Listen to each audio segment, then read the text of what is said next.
Members, let's get started. While you're reacting really quickly, you've got your hands up already. In that case, can I just assume everybody will speak? Let's say who doesn't want to ask questions, please raise your hands. Perhaps it's easier that way. Those who don't wish to speak, hands up, please.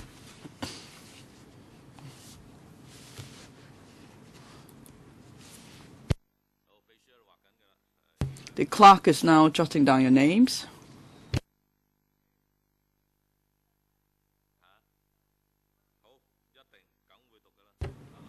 Definitely, I'll read out the list after the clerk has jotted down the list. It seems that everybody is a bit too eager today, this morning. Now, this is the special meeting of the panel on constitutional affairs. There's just one item on the agenda. On the 4th of December, the Chief Secretary for Administration published the Consultation Document on methods for selecting the Chief Executive in 2017 and for forming the Legislative Council in 2016. She's here to brief us on the document, and members have already put up their hands to take turns to ask questions. So can we invite the Chief Secretary in, please? Can I seek your views? Do you wish the Chief Secretary to do another introduction, or well, shall we start straight away with questions? Well, give her 2 minutes, perhaps. Maybe she has something new to add. Okay, let's see if she has anything else to say. And also, now, of course, by convention, we will be hosting public hearings to invite various parties to come and give their views. I've checked with the Secretariat. Well, I don't know how many will be coming to give their views, but perhaps Saturdays will be better because then we have longer meetings. Otherwise, we can't get much done in 2 hours. So perhaps on Saturday, we could start at 9 a.m. We'll see how many deputations will sign up, and then we'll make the necessary arrangement. Initially, I plan to schedule public hearings on 2 Saturdays, but of course, it really depends on the number of deputations coming. We may not need to use up the 2 Saturdays. And I've checked with the Secretariat. Perhaps the 11th of January is the first available Saturday after the Christmas holiday and before the Chinese New Year. 11th of January and 18th of January. Both are Saturdays, and we could make the arrangement. What do you think, members? So, 2 Saturdays for public hearings. 11th and 18th of January. We'll see how many wish to come, and then we'll decide on the number of sessions.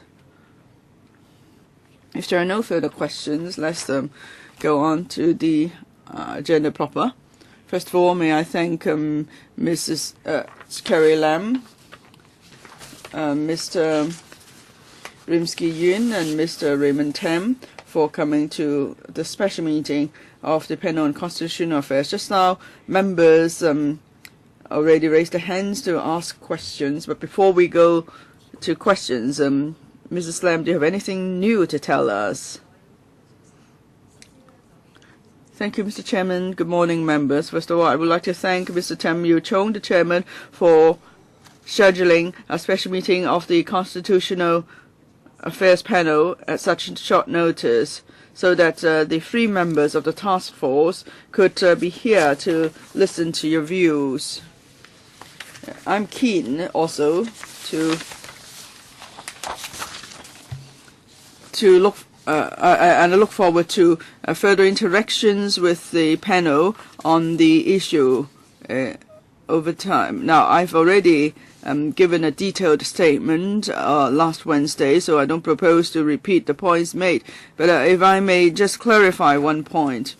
It's true, this consultation exercise is for the general public of Hong Kong. At the same time, we attach great importance to the views of members of this council. Over the weekend, at radio programs, there was some broadcast reporting of a point view that I made. That is, the consultation is for the general public of members, but not for parties or groups with some preconceived or ideas. No, that's not what it is really, so I have to clarify that. I understand this thing originated from Ms. Millie Lau, and before we started the consultation exercise, I met with the media. Perhaps I didn't make myself clear, that's why I gave this impression to people, but I have to state solemnly here, LegCo members are an important group in our consultation exercise this time round. Interaction between the administration and LegCo on any matters in relation to medical constitution reform, of course, is most important. If we want to achieve something in the 5-step process for the methods for selecting the CE and forming the LegCo, LegCo of course plays a crucial role, because in the 5-step process, in step 3, if the chief executive is to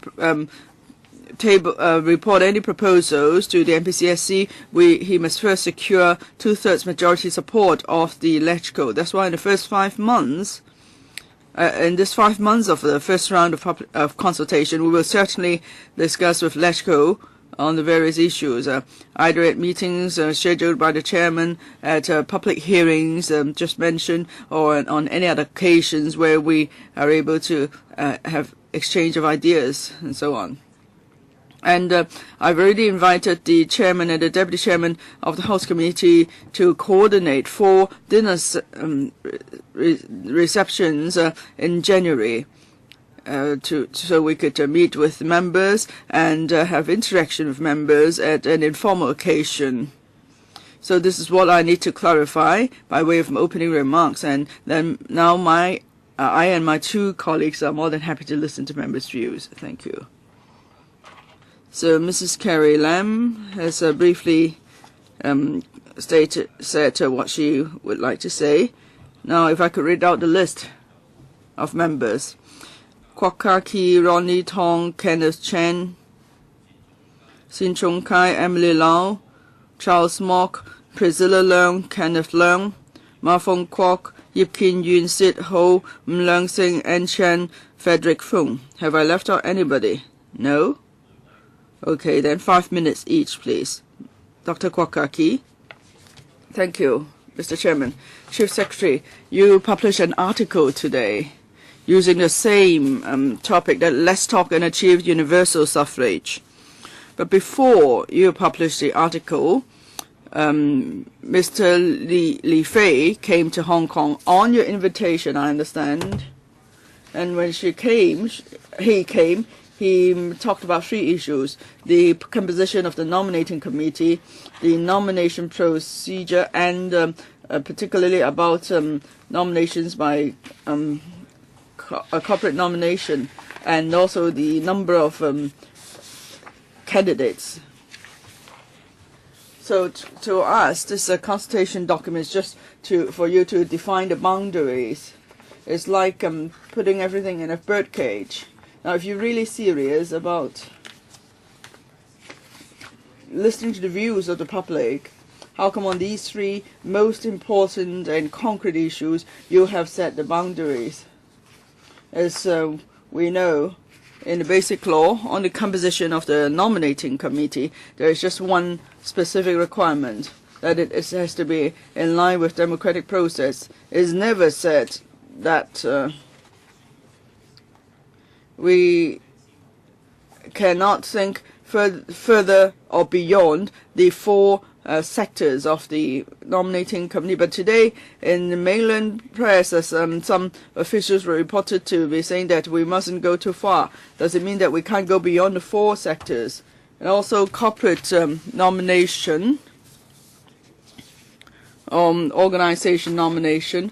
I think that's also gone beyond the rims of the basic law, because in the basic law there's never any specific provision on what is meant by nominations by organizations and what is meant by collective decision. And what worries us most is about this number of candidates. it seems that it's not like that we're able to talk, but rather you've already set the boundaries. And nomination by organizations or a cap on the number of candidates, these are actually thresholds you are setting or barriers you're setting. So are you actually telling the people of Hong Kong it's not the case that we could just talk, but rather we have to listen to you or Beijing, and various means such as nomination by organizations or a cap on the number of candidates, that gives us impression that we're actually going backwards. That is, you're setting even higher barriers, and this will be a fake universal suffrage with screening. Chief Secretary, perhaps I will respond briefly and see if my colleagues have anything to add.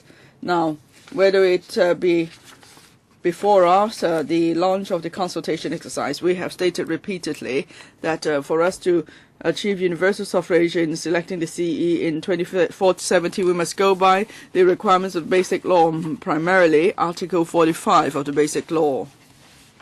And as we achieve universal suffrage for the selection of CE, there must be a broadly representative nominating committee, and nominations will be made in accordance with democratic procedure.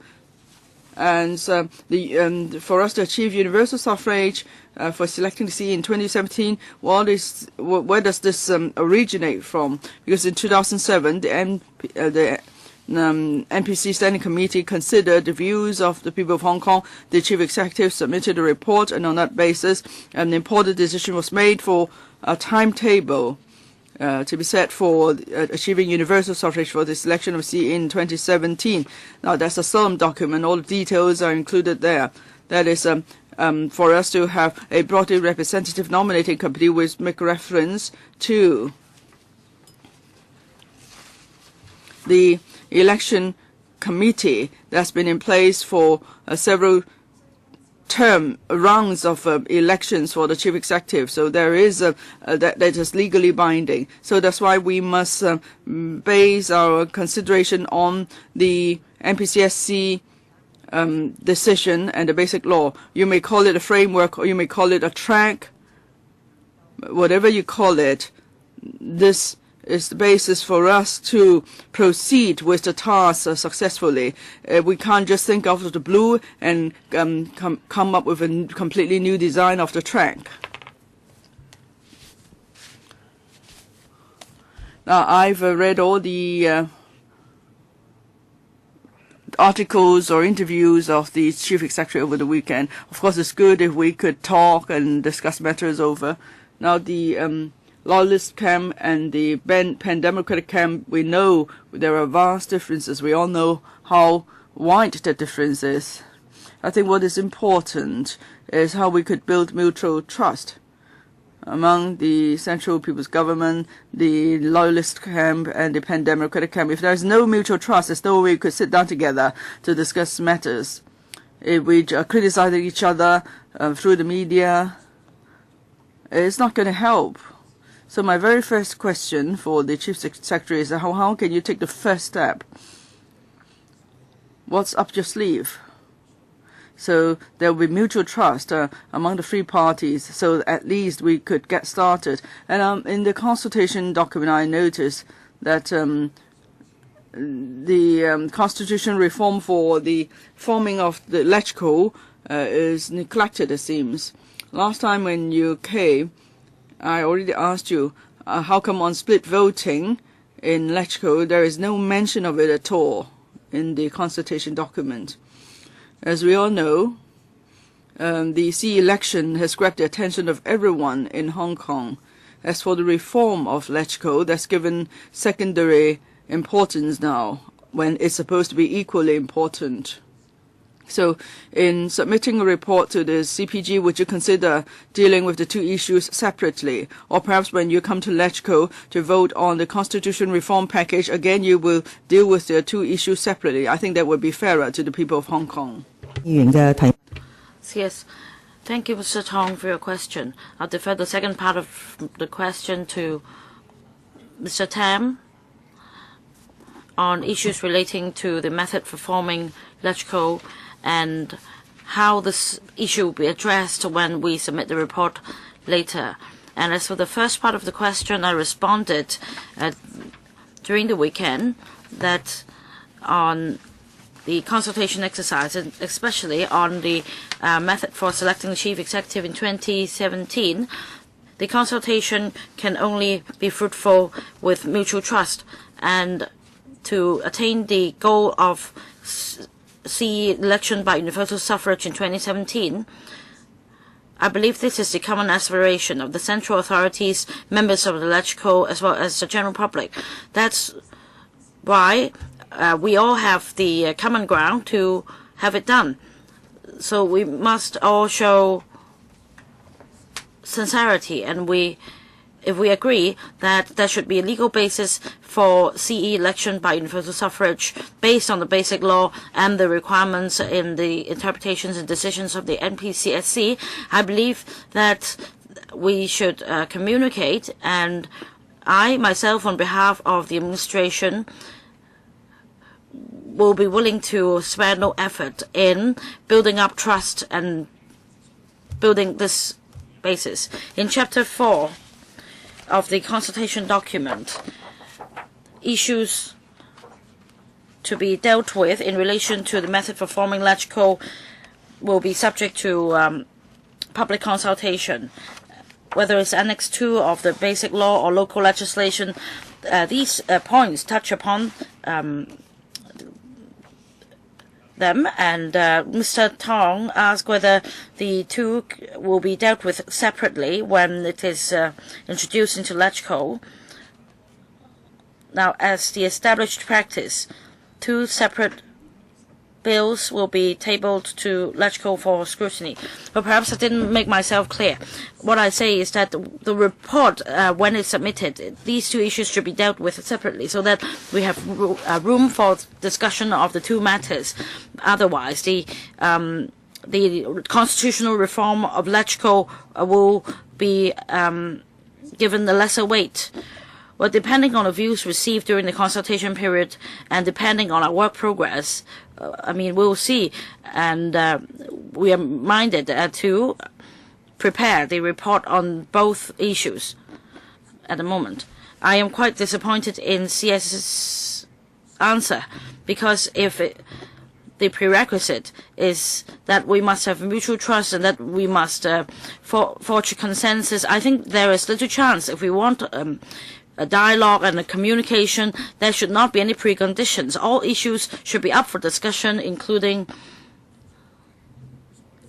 the legal issues from the perspective of the central authorities or from the chief executive. I think we should all put our heads together and discuss all these issues. Dr. Kenneth Chen. I think it is the public's aspiration to see election of CE by universal suffrage in 2017, followed by universal suffrage of LegCo members. But we have a governance crisis at the moment, and you must admit that. After the constitutional package reform a few years ago, titled Act Now, we thought that we would make some progress, but we're now having a reform in a package in a bird cage, and we can't break out of this cage and make progress. And if you think that by 2017 we still have a nominating committee, so that a few candidates pre-selected can be up for one person, one vote for members of the public, this is not real universal suffrage, and this cannot help you resolve the problem of governance crisis and public's acceptance. That's why I emphasize that we must abide by Article 25 of the ICCPR, that we must have genuine equal suffrage, and there should be the right to stand for election and to be elected, and we don't want any screening by the nominating committee. That is why we hope that we aspire for public nomination, just like what we have for DC elections or electoral elections. After making nominations, the nominating committee may be put in an embarrassing position because the suggestion of organizational nomination is exactly a birdcage approach, and this will not help Hong Kong in walking its own path. This is just beating about the bush. So I ask Chief Secretary once again, in your consultation, in the government's thinking, will Article 25 of ICCPR be attaching the importance, or would it be just one of the footnotes? Chief Secretary. Thank you. May I respond from a macroscopic level?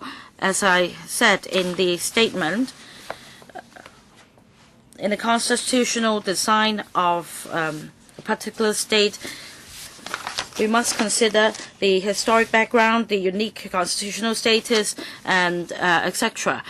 There is no common standard to achieve universal suffrage in 2011, so that we have equal voting rights for all.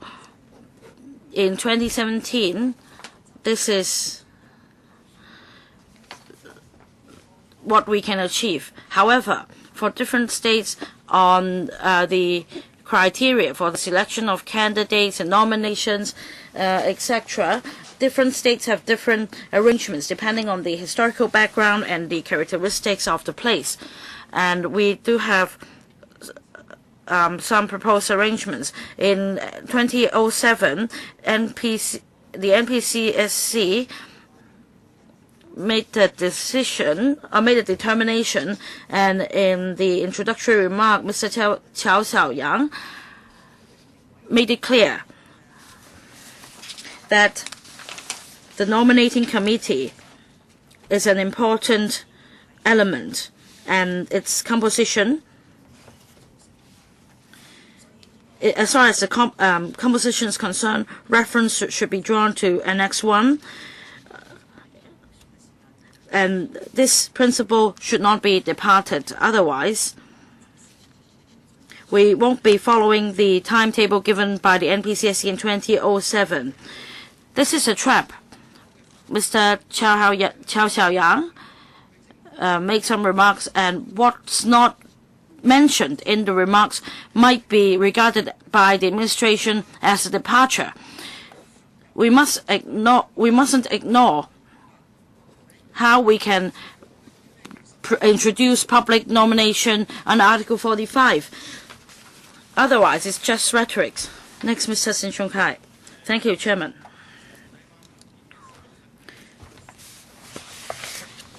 In pages 37 to 41 of the consultation document, altogether there are 22 questions asked. And it seems that these questions are vague. The crux of the CE election is this, as shown on the placard here, whether there is a pre-screening mechanism. In the administration consultation document, no question has been asked on this core question, that is, whether there is any pre-screening process and how this will be done. So, Chief Secretary,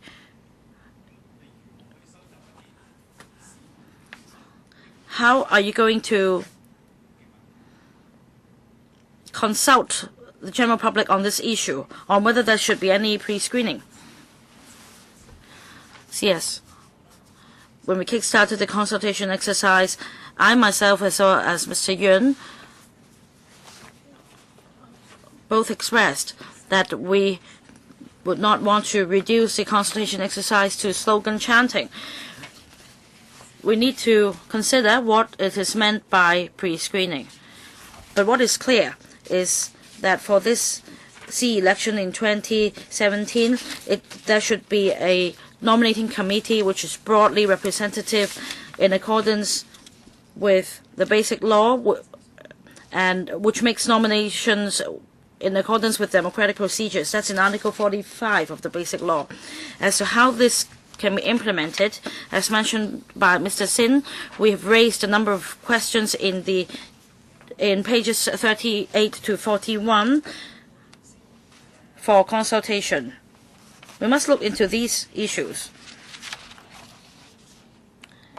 In relation to specific arrangements, we need to consider whether these arrangements contravene the requirements under the basic law.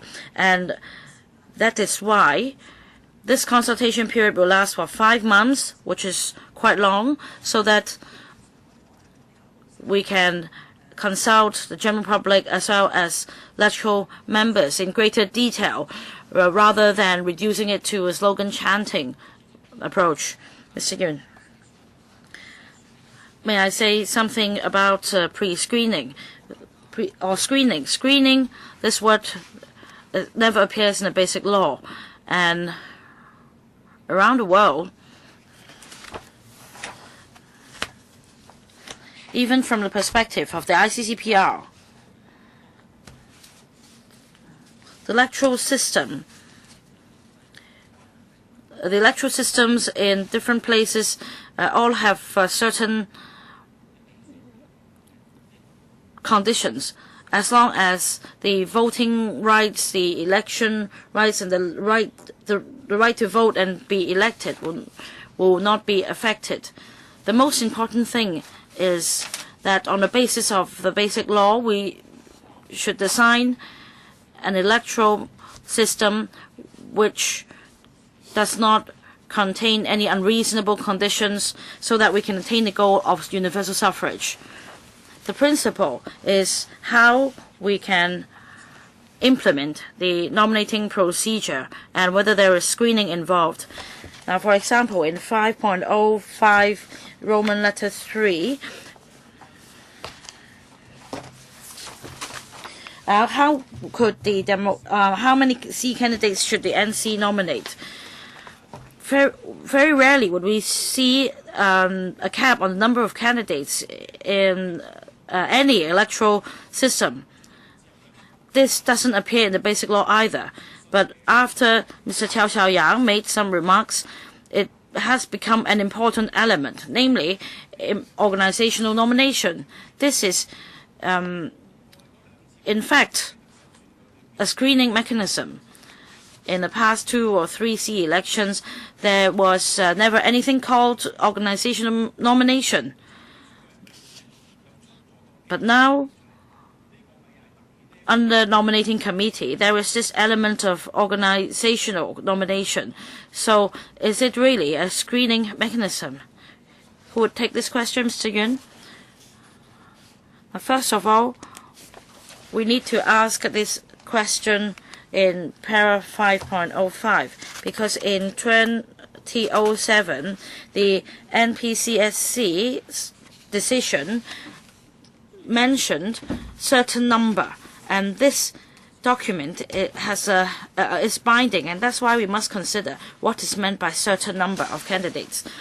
In the past, we didn't mention organizational nomination, because if we look at the basic law and also the NPCSC decisions in 2004 and 2007 in relation to the nature and the wording used for election committee, they are entirely different from the nominating committee now. The major difference is that members of the election committee could make joint nominations in their individual capacities. So we need to state the difference between the election committee and the nominating committee. So we're not actually setting boundaries in this consultation exercise or building extra conditions. Yeah. Ms. Emily Lau. Thank you, Mr. Chairman. I'd like to thank the Chief Secretary for clarifying the point that during the consultation they will also listen to views of legislative members. I hope we can see that is to be the case from your words and your deeds.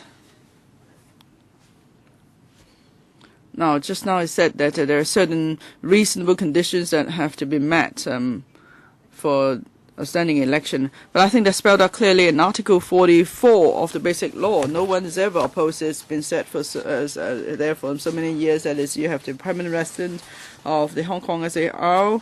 You have a Chinese citizen not less than 40 years of age and so on. Everybody thinks that's reasonable. But what is unreasonable is that if you base it on someone's religious belief, the skin color, the color of the complexion, or the gender and so on, of course, if that's the basis, it will be considered unreasonable. But the basic requirements for a CE candidate spelled out in Article 44 has been there for a long time. No one ever argues about it. Now, yesterday, the Democratic Party had our annual general meeting. We have come up with a three-track proposal. We agree there should be the nominating committee, but the composition and the operation of the nominating committee must be done in the most democratic and open manner. For nominations by political parties or the members of the public, I hope the SL government wouldn't rule out all these possibilities, because it's possible in future in the operation of the nominating committee, nominations by political parties may be allowed, or someone could have got enough signatures and maybe the nomination could be valid. So there's plenty of room for consideration of the nomination process. And then the Chief Secretary also quoted from Mr. Li Fei to say that you raise more or less like this. But what do you mean by more or less? I think it doesn't make sense. How is it that just because he said something, it's become the golden rule? I think Mr. Rimsky-Yun said that too. That is the comments by mainland officials are just for reference only. I don't know how you make reference to that, but I hope the composition will be as open as possible. Even if the general public could not take part directly, at least they have the right to select people to take part in the election. And in the actual operation of the nominating committee now, there's this mention of organizational nomination, and even the Secretary for Justice has admitted that it's not in the basic law, so this is unauthorized building works, it's like. Now, and the threshold must be kept very low. The threshold must not be higher than that for the past three rounds of small circuit elections. Now, what the Democratic Party wants is election with true competition. It's not like Mrs. Regina Ip versus Mr. Bernard Chan. Rather, it's about anyone could join the race. So can you give that assurance, Chief Secretary? Chief Secretary? Thank you, Mr. Chairman. It is our common goal that in 2017 there will be selection of the CE by universal suffrage. So our common goal is that this election will be fair, impartial, and competitive. It is also our position, as Ms. Emily Lau said, we mustn't jump to any conclusion so soon. That's why we've set aside 5 months for the first round of consultation. In the first round of consultation that's going to last 5 months, we wouldn't want to be asked to comment on what suggestion is in accordance with the requirements, what is not, because then that would stifle discussion in the community. But of course, whenever we come to debate, like today's meeting, we will be asked whether this is allowed or not, and so that puts us in a difficult position. I hope members could understand that. Ms. Emily Lau, I think it's good that you don't comment on it, but then you've also said openly that if the public are to give their views, they have to explain how their suggestions are in line with the basic law.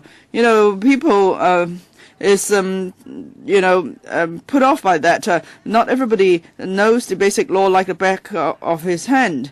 So you have to understand some people do not know the basic law so well. So how do you expect the public to explain to you what is in accordance with the basic law or not?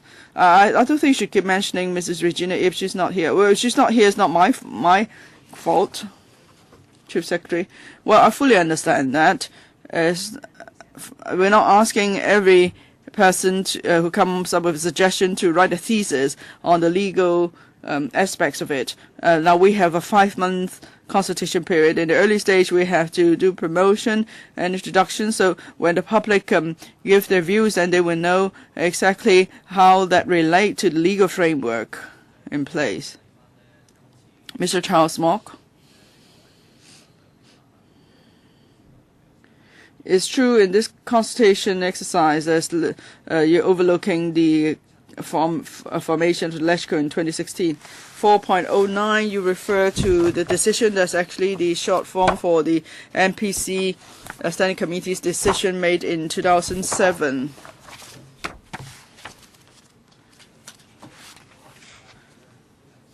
Now, when we read the document, that is the decision document, we knew that in 2017, when there's universal suffrage for the selection of CE, then soonest we could have universal suffrage for LegCo election in 2020. But then here in the consultation document, there's not even mention of the year. It just says that you will not deal with universal suffrage for the formation of LegCo in after 2016. You just leave it to the CE and his government. So does it mean that you have now gone back on this time frame? Now, in 2007, MPCSC made a decision that is the soonest we could have universal suffrage for LegCo election in 2020, but now we won't even have that. That's why you won't mention it. Let's not even talk about 2016. Many of us would like to see the abolition of functional constituencies in 2016, but it's possible that now we won't even get that in 2020. And then 4.13, number of LegCo seats and the composition of LegCo and so on, is asked whether there should be new seats, and if so, should we maintain the same ratio between GCs and FCs, that is half-half, and so on. But in this discussion, if we are to talk about the number of seats for the two groups, how could we not also consider the split voting system? Let's say if we propose to increase number of seats for one group but not the other, or maybe some want to reduce the number of FCCs. I don't suppose anyone want to propose reducing the number of GCCs. So if there is an even ratio between HGC and FCCs, how can we not discuss the split voting system? Now, is the system still reasonable? It's already not reasonable, but would it be even more unreasonable if there's the ratio between FCs and GCs is changed? Perhaps I could invite the Secretary for Constitutional and Mainland Affairs to tell you how we're going to deal with the composition of LegCo, or the formation of LegCo. Now, the soonest we could achieve the target of universal suffrage for the formation of LegCo in 2020, there is a precondition that is on the basis of the 2007 MPCSC decision. First, we must achieve universal suffrage for the selection of the CE. Now, as we said, we're now on the home stretch to universal suffrage for CE election, and that's clear. We have a clear target that is by 2017, that's the earliest when we could vote for the CE by one person, one vote. So after we have achieved a universal suffrage for this election of CE, that is the precondition is met, then is the soonest when we have universal suffrage for the formation of LegCo, that would be 2020. And there's nothing that's changed this arrangement in this document. Mr. Chairman, 4.13 is referred to by Mr. Charles Mock. In the consultation document, we've asked questions at various levels. Now, Mr. Charles Mock refers to the ratio between GC and FC seats. If that's to be changed, shall we also deal with the split voting system? Of course, if there are views on such matter, we will certainly look at the justifications for these suggestions. But as I said, at this stage, in Chapter 4, the relevant provisions on split voting and the developments in the past few years, the decisions made and so on, have all been spelled out for your reference. And if you have any comments on those issues, of course, we'll listen to them. Mr. Charles Mock? Now, I've asked this question because I want to point out that in the documents, a lot of the issues are not spelled out clearly, or it seems that you're deliberately evading certain issues. Why don't you say definite is 2020, so people know what to expect? That is, if we could achieve universal suffrage for C selection in 2017, then as soon as we could have universal suffrage for the LegCo formation would be in 2020. Because now, even if we could achieve universal suffrage for CE election in 2017, it doesn't mean we will have universal suffrage for LegCo election in 2020, if you don't spell it out here. Dr. Priscilla Leung. In 2010, we passed the the constitutional reform package. Between 2005 and 2007, we considered various proposals. And actually, the proposals put forward today are also not new. And then eventually focused on one proposal. From between 2005 and 2007, there were 2 years we discussed this issue, and then only in 2010 we narrowly managed to pass a package. Now, here we're talking about universal suffrage for the C election in 2017, so we have a tight time frame. Okay, you're giving people 5 months to say whatever they want. But at the end of the day, the constitutional and the political reality always go first. The constitutional reality is the basic law. The basic law is passed by the National People's Congress. As for the as for the decision of the NPCSC that there will be universal suffrage in 2017, again the decision is passed by the NPCSC. So their position on the matter is crucial, and they've made the position known. Many are willing to accept their position, or they're making known their position, rather. But if we keep going back on such issues, what I see will be repeated is the same crisis that is between 2005 and 2007. There were dozens of proposals. We kept debating them. We didn't get anywhere. And then if we repeat that, we're not going to make the time frame.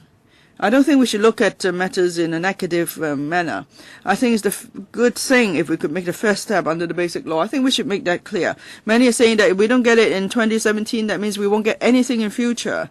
But actually, if we take the first step in 2017 to have universal suffrage, there could be evolution over time. It's not the case that just because you could not achieve the most open way for the nominating committee that it all amounts to zero. But if we don't get universal suffrage in 2017, then if we stay where we are, that means we have to wait another 5 years. Now, you invited Mr. Li Fei to come to Hong Kong.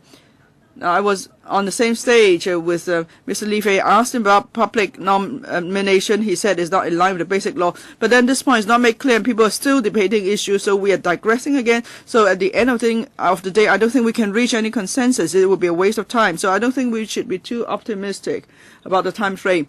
I think the chance is just 50-50. We might end up not changing anything. Chief Secretary, I would like to thank Dr. Priscilla Leung for reviewing history. It's true, in 2004, although there was a wide public support of the reform package, we could not secure 2/3 majority support of LegCo, so we stood still. This time round, we are truly sincere that we could move towards the goal of universal suffrage for the C selection in 2017. Because after the publication of the consultation document, I've stressed time and again, I believe strongly this is the aspiration of the public. We shouldn't let the public down. And universal suffrage for the C election would also benefit much the governance in the Hong Kong SAR. Now, the constitutional reality is spelled out in the consultation document. That's why in the annexes to the consultation document, we've spelled out all the documents of constitutional status, because this will be the very fundamental basis for discussion of any reform package. At this point, though, however, as we've said, for Article 45 of the Basic Law, it stated very clearly that there will be a nominating committee for nominating chief executive candidates. And that's made very clear in the provision. So whatever we do to bypass the functions of the nominating committee so that the nominating committee does not serve any genuine function, then we believe it's not in line with Article 45 of the Basic Law. But then at the same time, at this early stage, we do not want to make any specific comments on any proposals put forward. Otherwise, in the next 5 months, we will just be arguing over issues, and we won't be able to let the public see clearly what the basis and considerations are for this very important consultation and how they could put forward their views so that we could narrow down the differences. Thank you. Chairman, my biggest concern is that you mislead the public into expecting something else so that we have a greater divide and it's even harder to reach a consensus.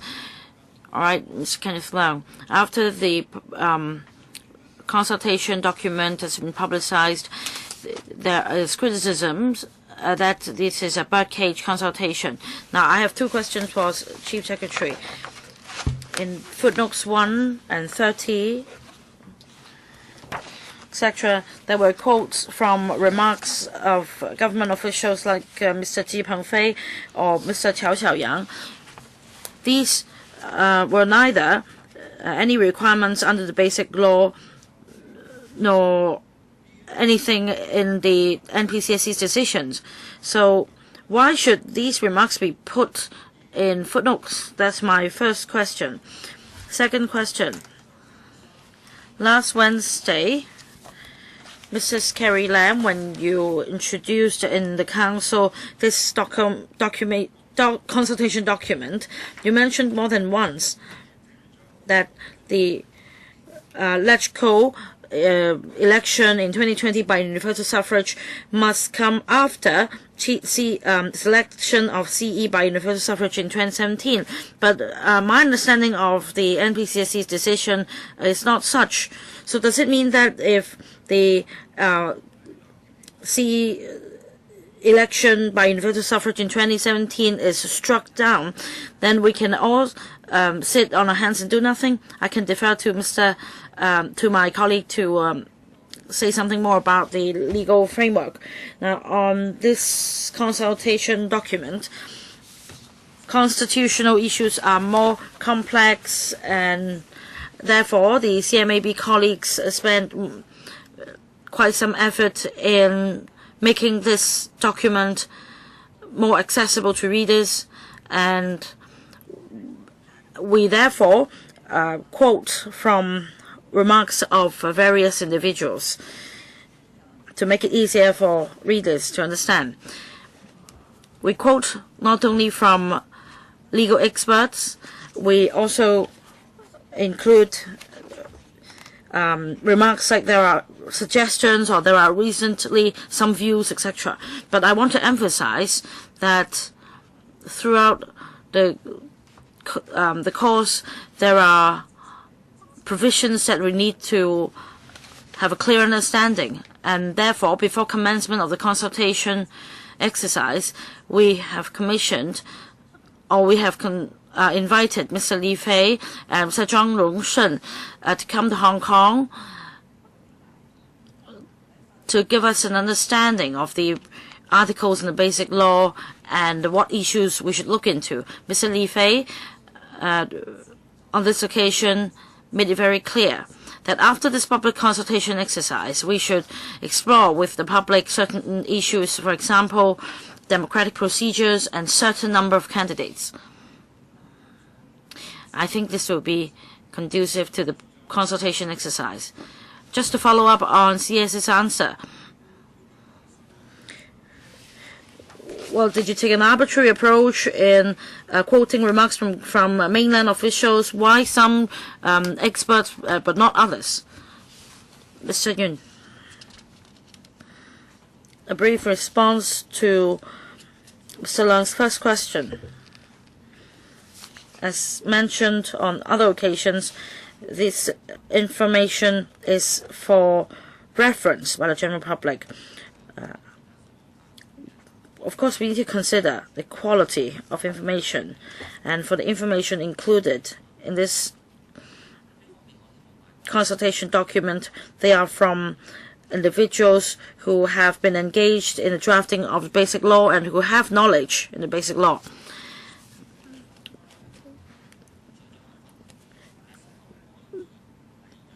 For academics as well as courts of law in Hong Kong, apart from citing judgments.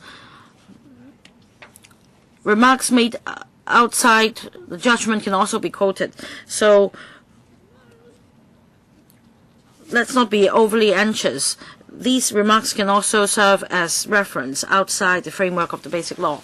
And next, may I invite members to read page 44, the Chinese version of the document, that is Annex 1, which is about the relevant decisions of the NPCSC. Around the middle part of the first paragraph, it states very clearly that the election of the 5th Chief Executive of the Hong Kong SAR in the year 2017 may be implemented by the method of universal suffrage. And then the following is important. I quote, that after the Chief Executive is selected by universal suffrage, and with emphasis on after, the election of LegCo of Hong Kong SAR may be implemented by method of electing all the members by universal suffrage.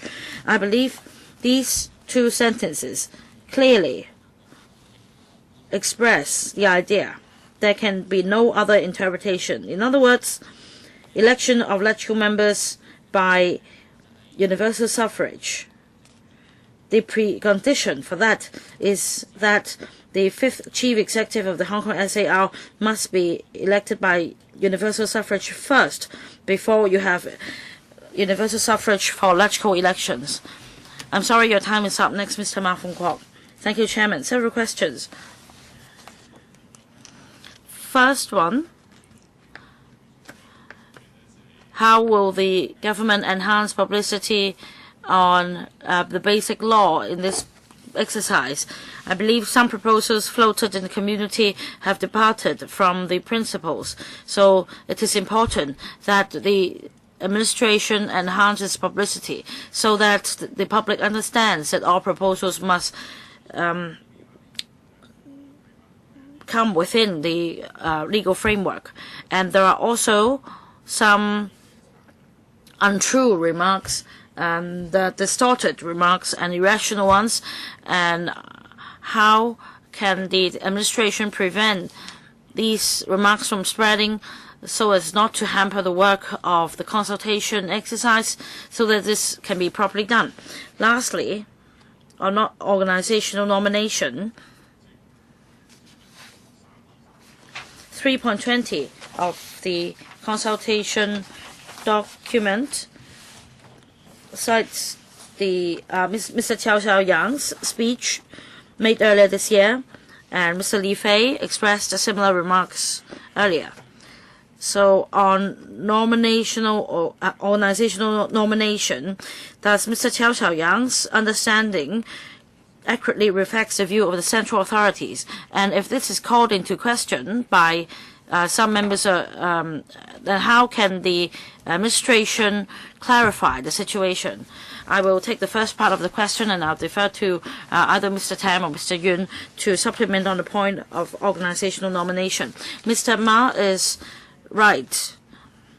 This consultation exercise places much emphasis on the requirement of the Basic Law and the NPCSC's decisions on the selection of CE by universal suffrage with binding effects.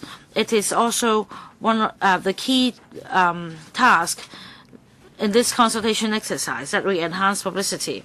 And therefore, shortly after this is released, I visited the chairman of the 18 DECs and the deputy chairmen, and they are very happy to take up this task of promoting the Basic Law at the district level. And in due course, we will be inviting the steering committee on the promotion of Basic Law to enhance publicity. And after reunification, in fact, the CMAB have all along been coordinating and taking up the task of publicizing and promoting the Basic Law.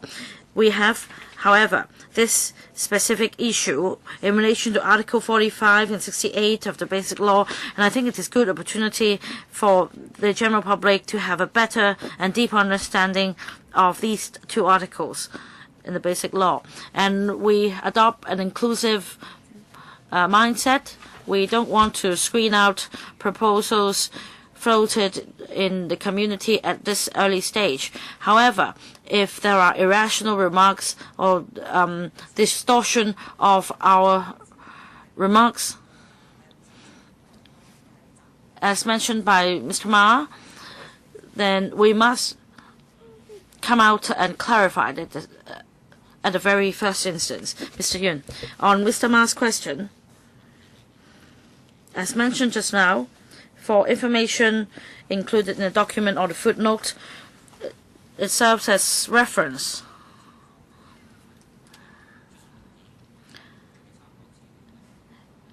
If there are discussions on information that departs from the document, as we said, we adopt an inclusive mind.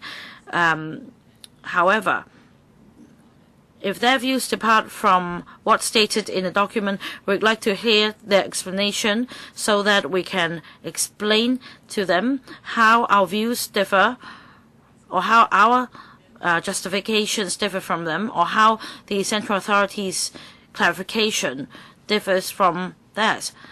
This is the basis of an objective and rational discussion, and that's why we emphasize that apart from expressing views, we'd also like to understand the justifications behind. Without the justifications, it's difficult to have an objective discussion. Organizational nomination, anything to supplement? Mr. Ma raised his point. Well, I was answering the point on organizational nomination. Thank you, Chairman. Next, Mr. Yip Kin Yun. Chairman.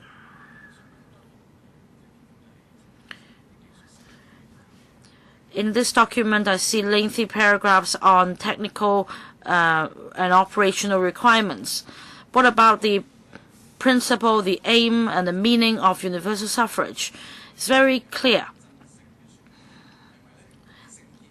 Will there be a competitive election upcoming so that candidates of different qualities can take part in this election, so that we can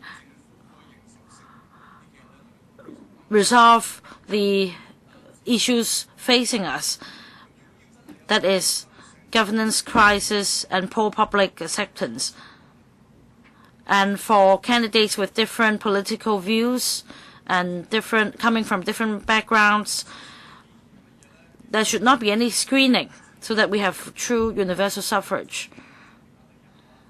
They should not be screened out because of their race, their skin color, their political views. So the core question is this. In the consultation document 3.22, there is a question: how many C candidates should the NC or the nominating committee nominate? So what does that mean? Maybe according to the proposal,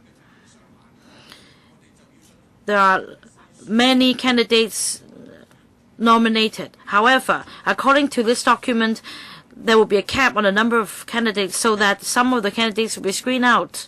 And this is problematic. My question is, why should we set a cap on the number of candidates? Mr. Yun quoted from the NPCSC's decision in 2007, which states that a certain number of candidates should be nominated by the nominating committee in accordance with the procedures. However, according to the document, I didn't find anything explaining the meaning of certain number, and the dictionary meaning of the certain number means that the number should not be singular, it should be plural. So if we impose or if we introduce a number, it actually qualifies the NPCSC's decision. So my question is, as far as the law is concerned, must we set a cap on the number of CE candidates? If there is no cap, And if we stick to the wording, a certain number of candidates, will it contravene the NPCSC's decision? I'd like to seek a clarification. Mr. Yuen, on the point of law. Thank you, Chairman. As said just now in the relevant decisions, in fact, in page 45 of the Chinese version of the consultation document, it clearly states that in the 2007 decision, a certain number of CE candidates should be nominated by the nominating committee. So if we might have different views on the meaning of a certain number of candidates. We might have different analyses, and this is exactly what we would like to collect in this consultation exercise. We'd like to collect views on it. Perhaps literally it could be that no cap at all, or there could be a cap. This issue is what we'd like to seek views on, and please also, when you give your views, explain to us, regardless of your position, your justifications behind. I hope the Secretary for Justice can reply this to me this.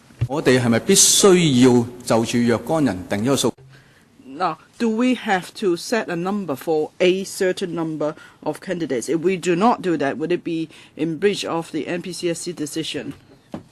Now, this is exactly a point we've raised in the consultation document. At this point, we would like to listen to views first. I think at this stage, as the Secretary for Justice, it's not appropriate for me to to come to a decision on the matter.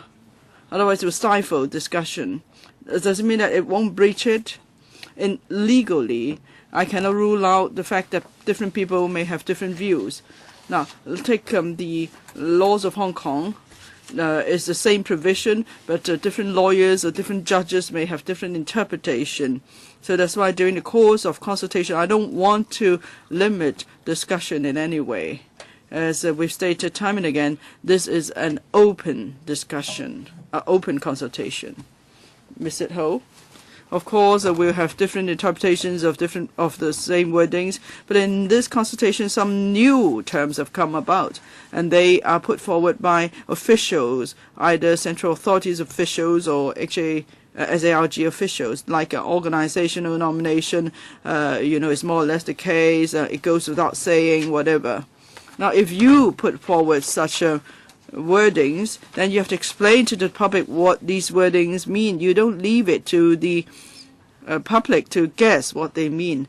I think there seems to be a reversal of role in the consultation process. That is, there's even the Chief Secretary to see that there's no mandate for the governors of Hong Kong. That's why we need constitutional reform.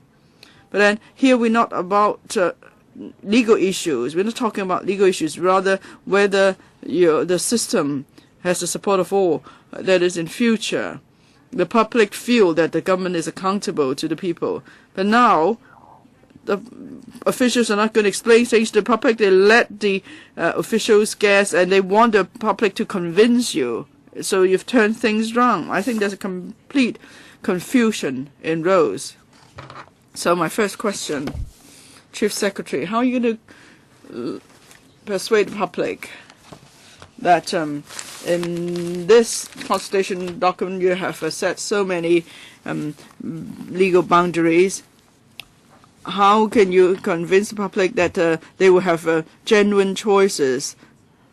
Apart from listening to views, there is a political goal, that is, we want a government that is accountable to the public. I think there would be 100% consensus on this point. But then you have to convince the public, with all these boundaries set, how we're going to achieve the goal.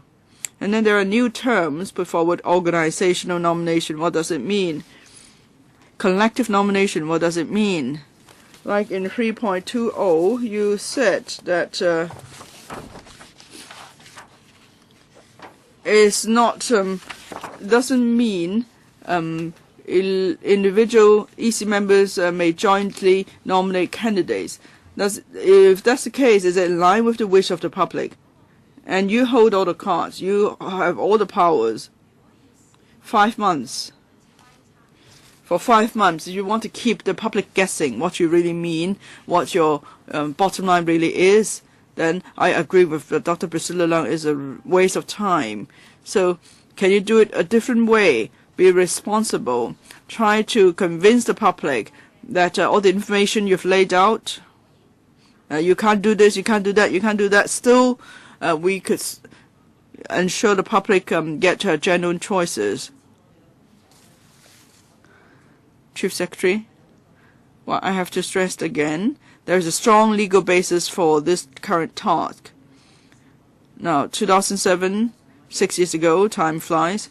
At that time, the NPCSC made a solemn pledge. That is, in 2017, we could select the chief executive by universal suffrage. Already, at the time, the views of the public were taken into account because the chief executive submitted a report. The NPCSC considered very carefully the report, and it believed it could make this solemn pledge to allow us universal suffrage. But in the same decision, there are also legally binding requirements spelled out, like the nominating committee. And then the nominating committee will make reference to the composition of the current election committee. Yes, I agree. This consultation is not such that there will be no framework, no limitations. In other words, I have the duty to achieve this political goal, that is to give members of the public one person, one vote to choose the CE. What is more important is that we go by the law in achieving universal suffrage, and that will be one of the important aspects of the large volume work we will need to do in the coming months. On another point, I'll ask Mr. Raymond Tam to supplement. Article 45 of the Basic Law, the reference to nominating committee, you could compare it with the election committee as mentioned in Annex 1.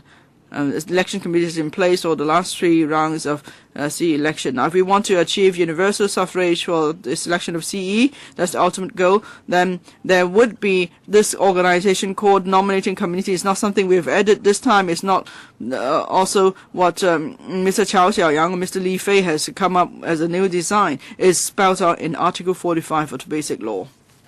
Thank you. Next, please, Mr. Mnuchin Singh. Mr. Chairman, let me first of all give my views. Mandate, whether that's the reason that will make possible constitutional reform. Since the joint declaration,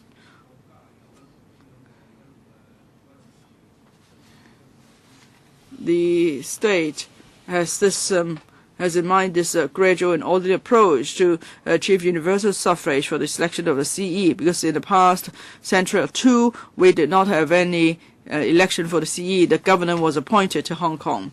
Now we have election of the CE. It allows Hong Kong people to choose their own CE. We never had it for more than a century, but in the past 2 decades, there was election of the CE. And that's what I see as a gradual and orderly approach in achieving this result. Now, you say with a mandate there will be effective governance. Do you think that's just a theory? You could look at Ukraine or Thailand. The government is elected, but then the opposition camp wants to overthrow the government.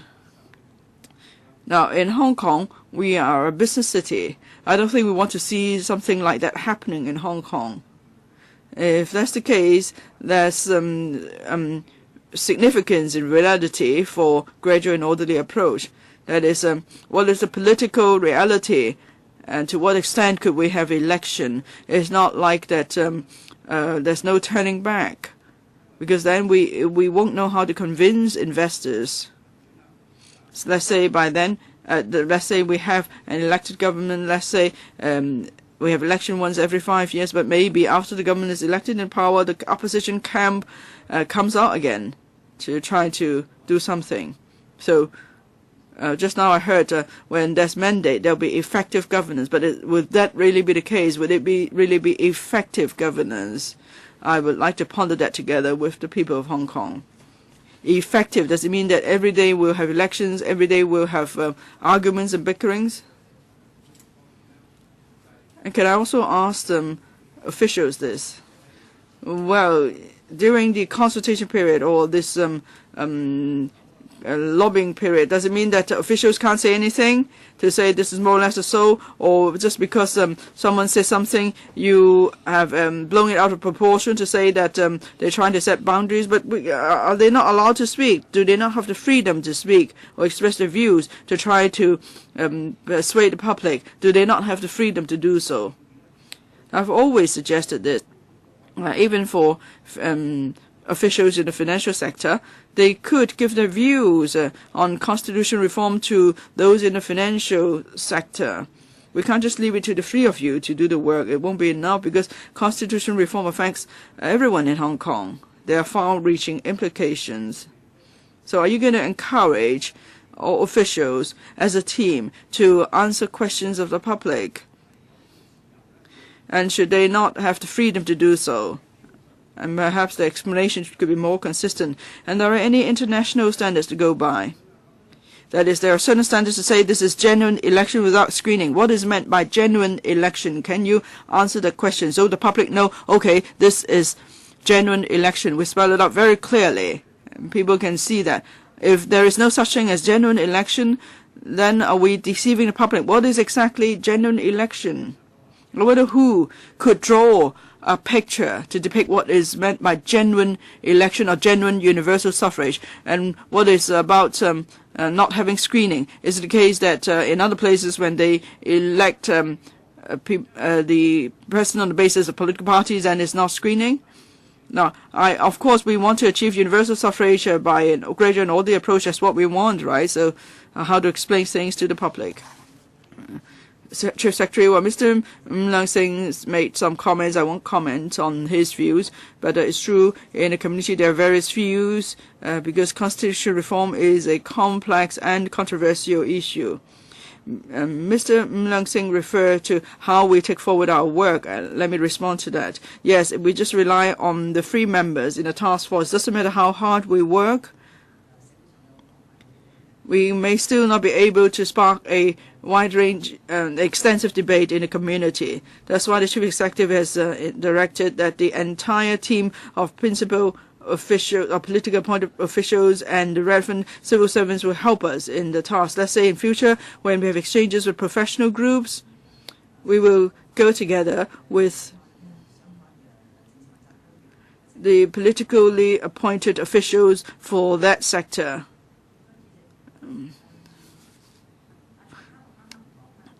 Ms. Ann Chen.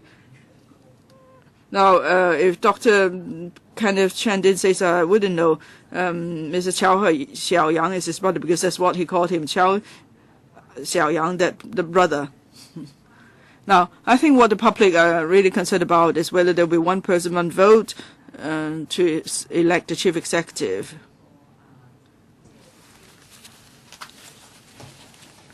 In pages 37 to 39 in the Chinese version, that is the Sikh views, there is no mention whether there will be one person, one vote in electing the CEE. I think that's what the people more concerned about, because what we want is that in 2017 every member of the public has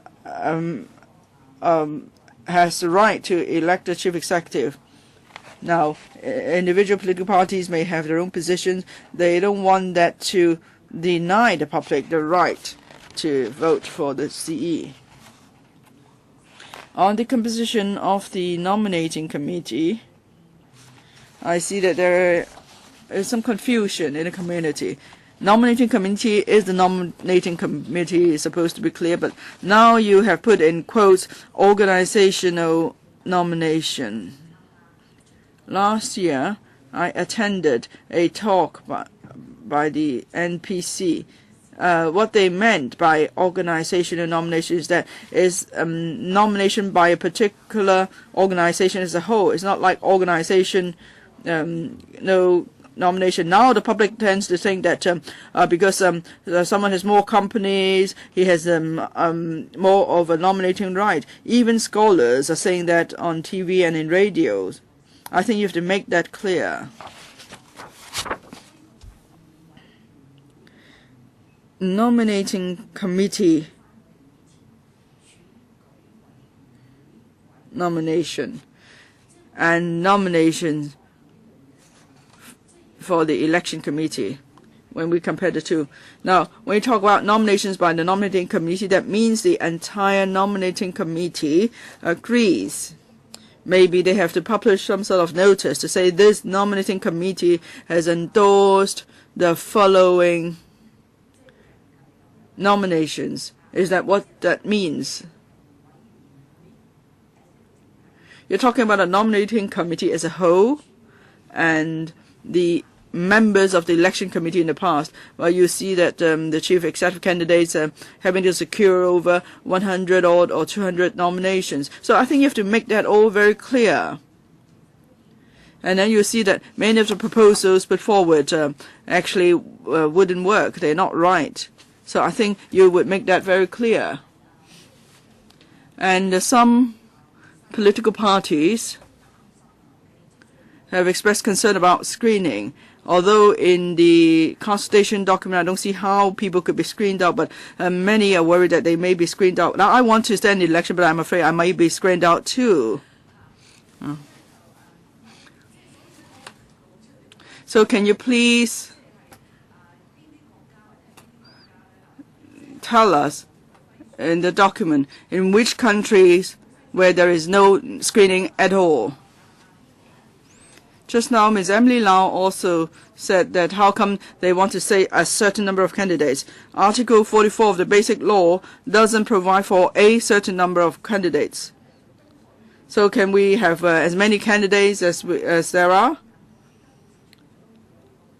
I think there are some African countries where there are hundreds of candidates, but I think in most of the advanced Western countries, legitimate candidates are just a certain number of them.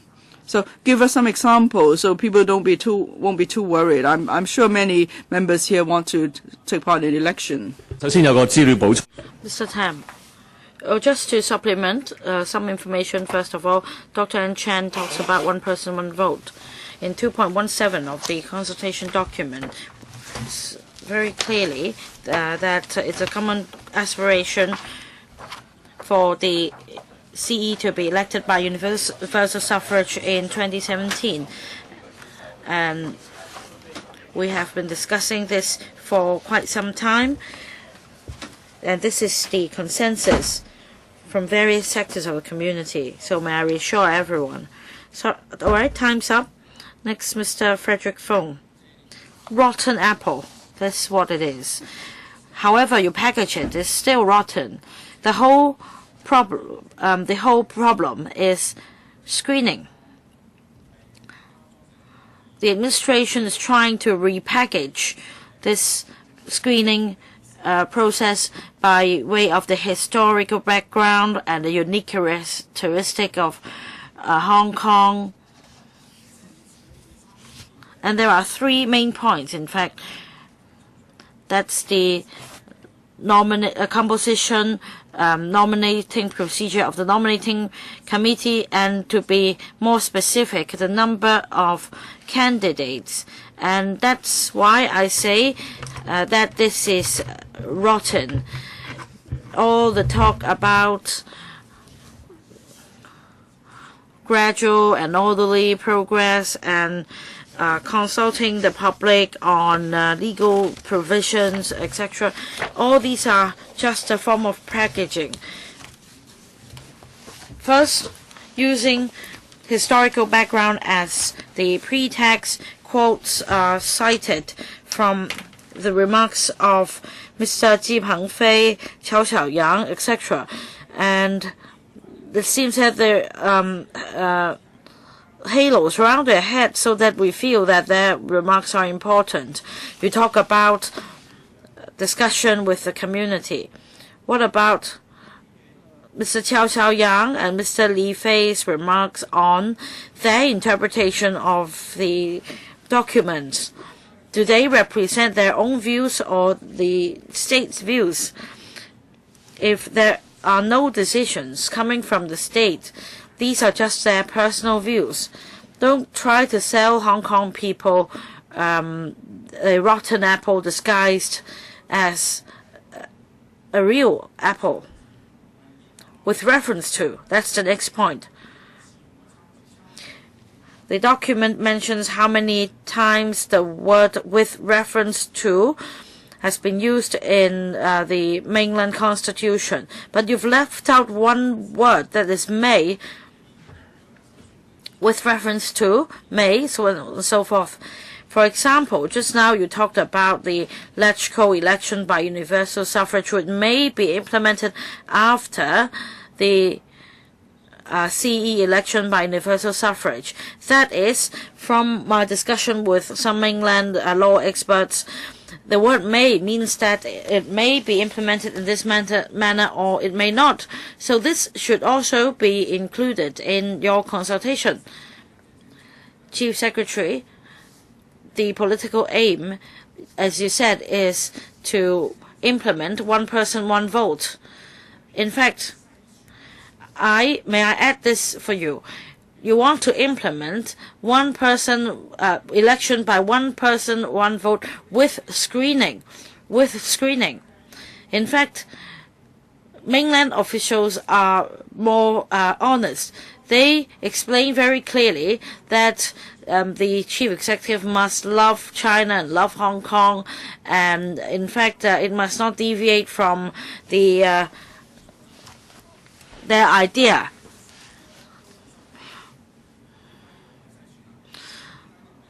So in fact, its limitation is screening.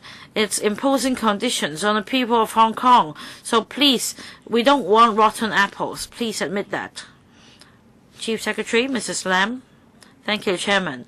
I think ultimately, whether we can garner extensive support on the CE election by universal suffrage, including two-thirds majority of this council, we must not impose unreasonable conditions on the nomination procedures. Otherwise, no matter how we try to lobby members, we won't be able to secure a two-thirds majority. We can't secure support of the Pan-Democrats from the Pan-Democrats of our proposal. Now, Mr. Qiao Qiaoyang make some remarks in relation to the 2007 decision. At the NPCSC 31st meeting, he made the following illustration with justifications. May I briefly take you through? There are a few reference points. On the composition of nominating committee, reference could be drawn from the election committee, because at the time when the basic law was drafted, there was consensus forged, there was wide public recognition, and also 3 terms of CE election have taken place with the participation of election committee. It shows that the election committee has a mandate, and there are more views at the time that the nominating committee for the CE election should draw reference from the composition of election committee, and therefore, by drawing reference to the composition of election committee, it will be conducive to forging consensus. We still have 10 members waiting to ask questions, and our meeting is scheduled to end at 11:45, and Chief Secretary will have to leave before 12. And 7 members have raised their hands for the second round. But I'm sorry to say that we're not going to have a second round. So let me read out the names. Only for the first round, not the second round. Mr. Ray Chan, Starry Lee, Christopher Zhang, Lee Chek-yen, Raymond Wong, Helena Wong, Gary Fan, Lang Kwok-hong, Paul Che, and James Tin. 10 more members. So if I give each member 5 minutes, it will be beyond 12. So let's limit your speaking time to 4 minutes, Mr. Ray Chan. Thank you, Chairman. Well, I find that we're actually not consulting on the constitutional reform. We are reading signs from fortune telling. We're trying to guess what the central authorities are giving to Hong Kong people. The central authorities don't allow public nomination, and the Chief Secretary is worried that Hong Kong people might not understand what public nomination means. From 1982, when we had DC elections, to LegCo election, public nomination was adopted from the direct election in 1982. There was no other alternative. And last Wednesday, I asked Chief Secretary why the number of C candidates was not mentioned in the 7 key points. And Chief Secretary said that not including it in the 7 key points doesn't mean it's not a key point. But in fact, you're trying to dodge the question. In fact, the focus of this consultation document is now on the nominating procedures, and that is how many C candidates should the NC nominate. And footnote 12, in fact, the devil is in the details. It states there are suggestions that a certain number of candidates should be 2 to 4. Some are of the view that there should be at least 3 candidates. Some consider that there should be 5, while some consider that the number should be pegged to the nomination threshold, or no restriction should be imposed at all. What is meant by there are suggestions? Mr. Li Fei said categorically that the number of candidates should be capped. If there is no cap, then it should be put first, rather than putting all the suggestions here, because this can affect the consultation outcome. Certain number of candidates. Well, I won't argue with Mr. Yun. I can't see how a certain number would become 3 candidates. How a cap could be derived from a certain number of candidates. Mrs. Lam, may I clarify here that for the 4th key point procedure for the nominating committee to nominate C candidates, indeed, and a question of how many C candidates should the NC nominate is floated, and Mr. Yun already explained this point. And Mr. Chen asked about public nomination, which is an established practice which everybody understands. Now, on the consultation on constitutional reform to attain the aim of C election by universal suffrage, it must be in accordance with the Basic Law as well as the NDCSC's decisions. Article 45 of the Basic Law provides expressly that it should be upon nomination by a broadly representative nominating committee. Any other alternatives must come with justifications as to how it can comply with the requirements of the Basic Law and the NPCSC's decisions. So we must consider whether it's legally sound and whether it's founded on a solid legal basis before we can accept the proposal.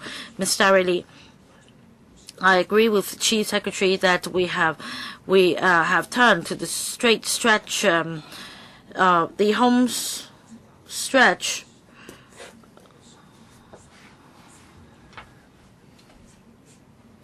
And if we don't make any progress, we will be taking the voting rights away from the over 3 million registered voters in the upcoming election. And earlier, I noted some comments in the community that there should not be any cap on the number of C candidates in future. I don't agree, because apart from legal basis, there is a pragmatic need. There is no cap on the number of LegCo candidates, and we all understand the real issues. With too many candidates, things will be chaotic. Everyone will only get a few minutes for their debate time, and members of the public don't understand their candidates, and there are problems relating to the number of candidates. So I think it's appropriate that there should be a certain number of candidates only. And for other countries like US, UK, and Taiwan, where major general elections are held. Now, their precedent, for example, isn't returned by one person, one vote system. And for candidates, there may only be 2 to 3 from each particular party. And in fact, there's a de facto cap on the number of candidates. Otherwise, the chance of anyone winning an election would be close to 0. So, Chief Secretary, do you agree to my statement? And for countries with long-standing elections, is it the case that these countries usually only have 2 to 3 candidates who can really win the election? Chief Secretary. As I said just now, the design of any electoral system of a place must factor in the historical background and the unique characteristics, and also whether the political party system is mature. And we'd like to, for any proposals floated, there are 3 requirements to be met. That is, whether we could secure the 2/3 majority of electoral, and whether we can garner support of the general public, and whether the central authorities will endorse it. And Mr. Lee,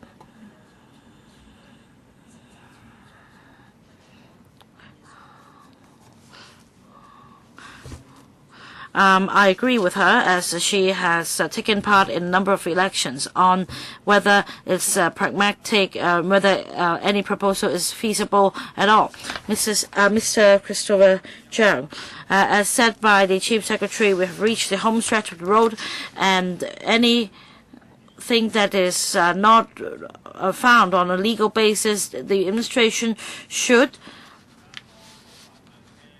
make a reminder, or it will be just a waste of time. Now, the proposals floated by the Pan Democrats, including political party nomination and public nomination, these are not mentioned in the Basic Law or the NPCSC's decisions. A meeting was called for a few days ago, and Professor Lau Siu-kai, the Deputy Chairman, already made it clear that public nomination doesn't comply with the Basic Law. Does the Chief Secretary think that she should remind them at the outset, or else it will be a waste of time for the remaining consultation period? Or, for proposals not complying with the Basic Law and NPCSC decisions, how would the Chief Secretary deal with these proposals? And will the Hong Kong's status as the international business and financial center be affected? Chief Secretary, as mentioned in the consultation paper, this consultation exercise has a strong legal basis. The functions of the nominating committee are clearly set out in Article 45 of the Basic Law. Any proposal that circumvents the NC or reduces the power under the Article 45 of the Basic Law given to the NC will not be accepted. In the consultation exercise, we will look into the views expressed and give appropriate clarifications or responses. This is a discussion process, and during the interview, I also expressed that I understand that political parties or community groups might make less realistic proposals, but we should put our heads together and fulfill our constitutional responsibilities, so that ultimately, as Mr. Lee said, we can have election by one person, one vote. Next, Mr. Lee Chak-yan. Thank you, Mr. Chairman. In the discussion, there's much mention of legal basis. So what crime has Liu Xia committed? Why is she being unlawfully detained? You talk law with the mainland. Well, when they think the law is on their side, then they will refer to the law. But if there's no legal basis, they need to detain someone, they will continue to detain people like Liu Xia. So this is a framework entirely open to interpretation to them, but you are setting our own boundaries. Just now, Chief Secretary said we're not setting our own boundaries. We're just going by the basic law and the NPCSC decision.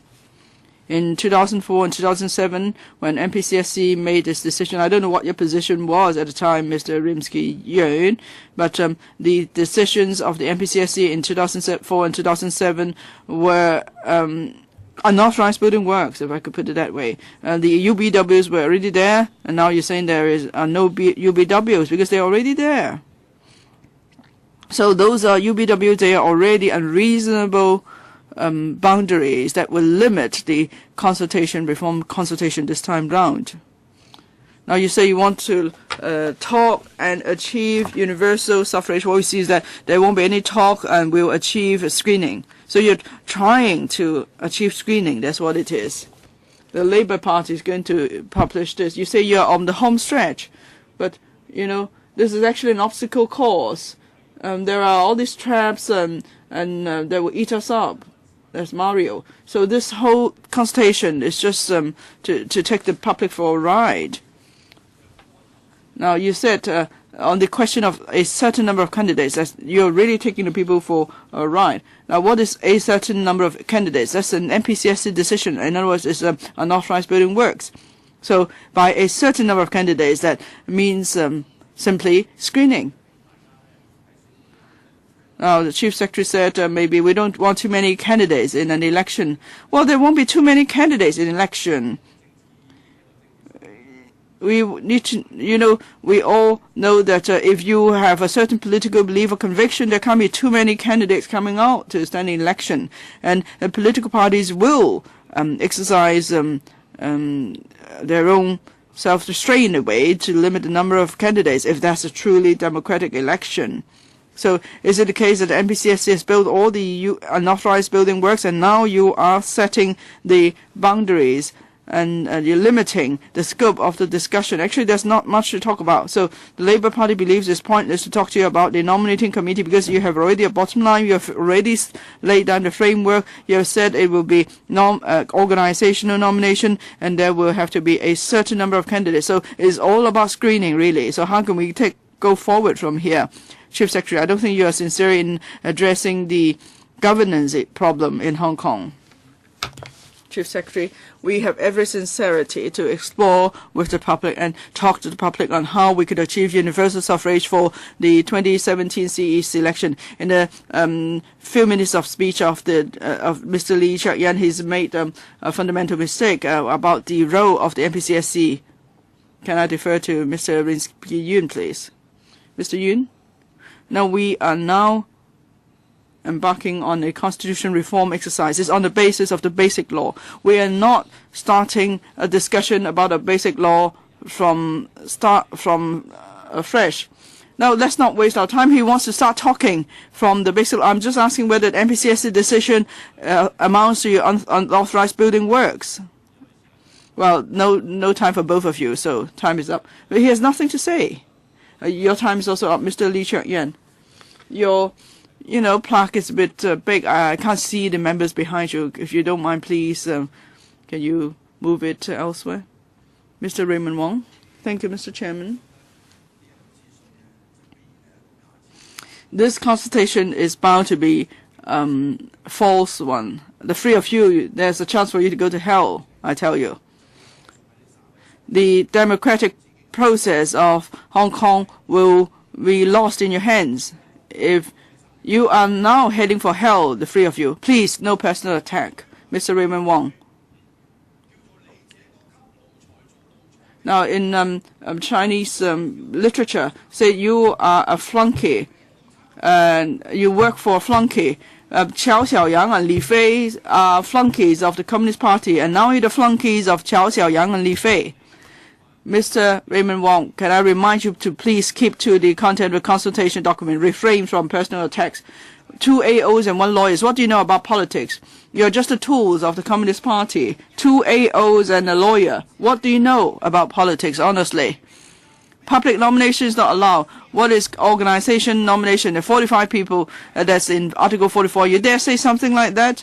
A broadly representative nomination committee could make a nomination, and that's called organizational nomination, and you could come up with an explanation like that. Carrie Lam, you are an AO, you're a technocrat, now you're taking up this political mission, and prepare yourself to go to hell because you're making things up, you're distorting arguments, you're taking things out of context. I'm telling you, in Hong Kong, there's no other way than revolution. It's not about throwing eggs at you. It's about throwing Molotov cocktail at you. Don't think it's funny, Carrie Lam. This is the stalemate we're in Hong Kong. Mr. Raymond, please refrain from any intimidating remarks. I'll stop you from speaking. Now, the constitution reform consultation is a fake consultation, and the pan-democrats don't think that's because you could enter the race. You just take anything. You take even shit. Now, public nomination, there's no argument about that. There's no point to debate it. It's for Hong Kong people to come up with nominations, 3 or 4. It's not like you could just take any shit. It's not. There's no discussion there. The basic law could be overthrown, and we could start writing all over again. It's about revolution. We have no other way out. So it's up to Hong Kong people. If Hong Kong people want to be told what to do, you keep it that way. But we will keep promoting this. There's autocracy of the Communist Party. You are just tools. You're just flunkies. You're asked to do the consultation. But I think you have already set the stage. Everything is all. You have already a preconceived position on everything. There's actually no room for discussion when you tell people there is a discussion. So that's deception. Are you not trying to deceive people the people of Hong Kong? Don't shake your head, Carrie Lam. You are bound to go to hell. Finished. I've already warned him. Yes, I'll deal with it. Next, please, Dr. Helena Wong. CY Lam will go to hell. You will go to hell too. Mr. Raymond Wong, please observe order. Dr. Helena Wong. On the number of candidates.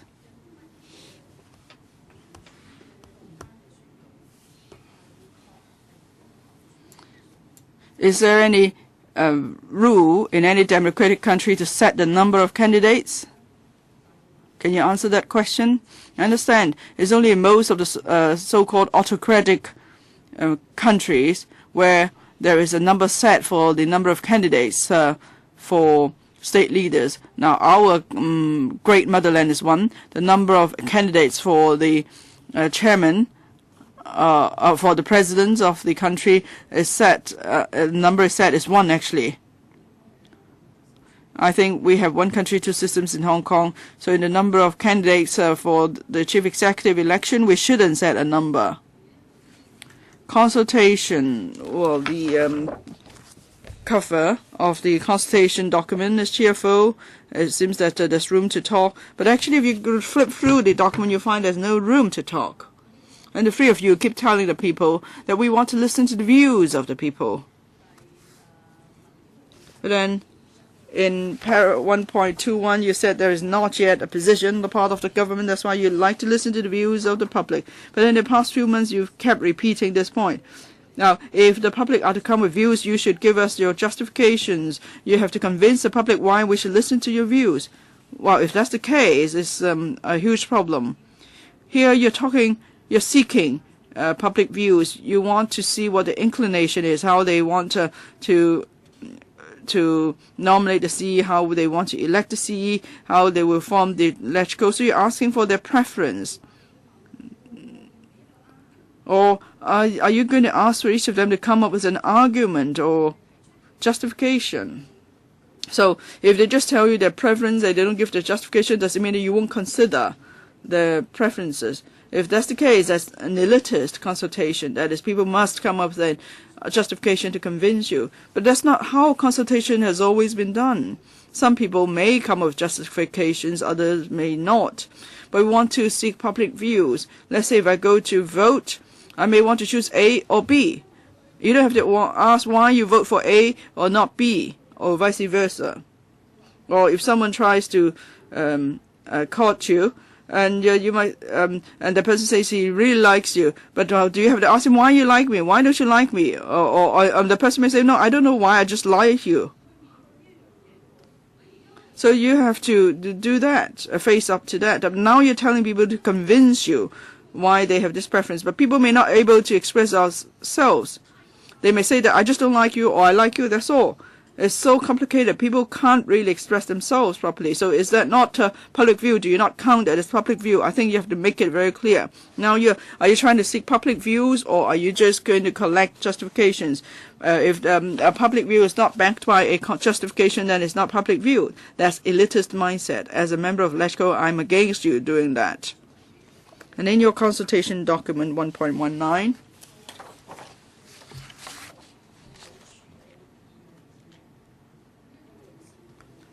you do not deal with the issue of the roadmap for 2020.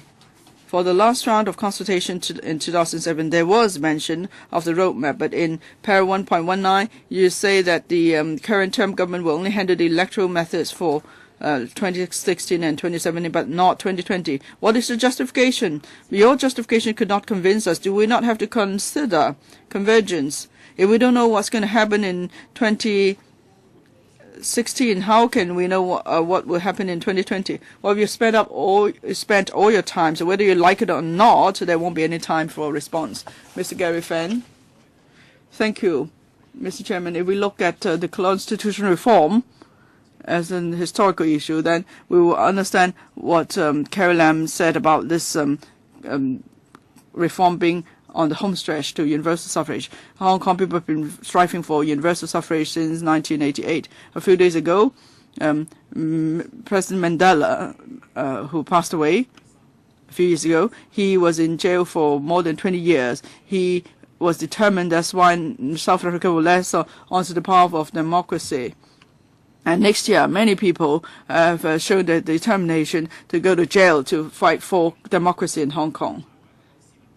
Now, the pan-democrats and the public want a true universal suffrage. We're talking about equal and universal suffrage. We're not talking about slogans, as the Chief Secretary is chanting. What's happening here? We are on the wrong path. We are on detour. We're being led down the garden path.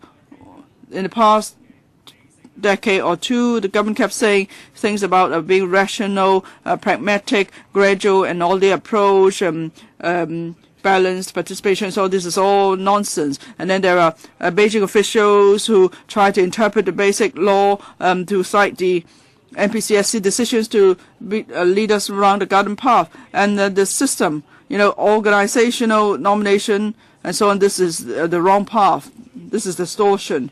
Now, I ran in the election this time for elections because my most important duty is to ensure there is equal and universal suffrage in Hong Kong. Now, if there's no public nomination, then I'm going to vote against any reform package. This is my constitutional duty as a LegCo member. I will exercise my right to vote passively. And because I want the government to come up with a true system. You shouldn't just be beating around the bush. You shouldn't try to just do window dressing when there's actually no real universal suffrage. Now, I meet a lot of the taxi drivers, hairdressers, and people working in restaurants. Don't think Hong Kong people don't understand things.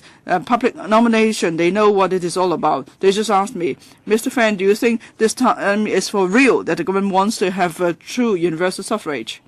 The public know exactly what we're talking about because we've been fighting for it for so long. It's not the case that we should be talking indefinitely. That's not the essence of constitutional reform. The essence of constitutional reform is that the government come up with a true universal suffrage option. Now, for the 2016 and 2020 LegCo elections, is it by what you said, gradual, and all the approach that is by 2016, we could not abolish functional constituencies and split voting? Then in 2020, how could there be any convergence? As some scholars have put it, the democratic system is like learning to swim. There's a learning curve. People don't just swim as soon as you throw them into the water. And now, how do you deal with the 2020 election if you don't do anything about it in 2016? Mr. Tam, in 1.19 of the document, we talked about handling the electoral methods.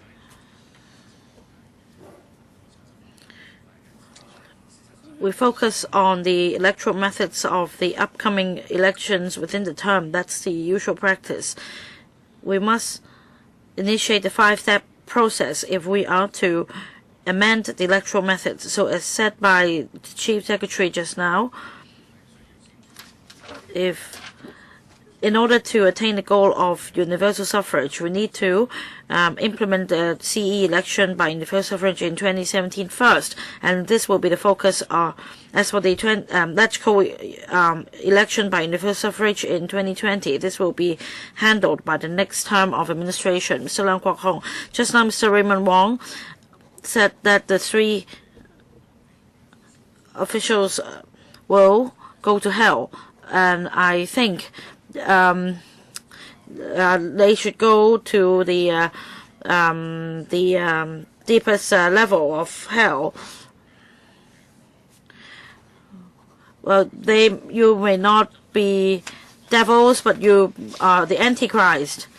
Well, this is a biblical story. Can I just quote from it? We're talking about the basic law. Chief Secretary, Secretary for Justice, you read law. Rule of law and rule by law, these are different concepts.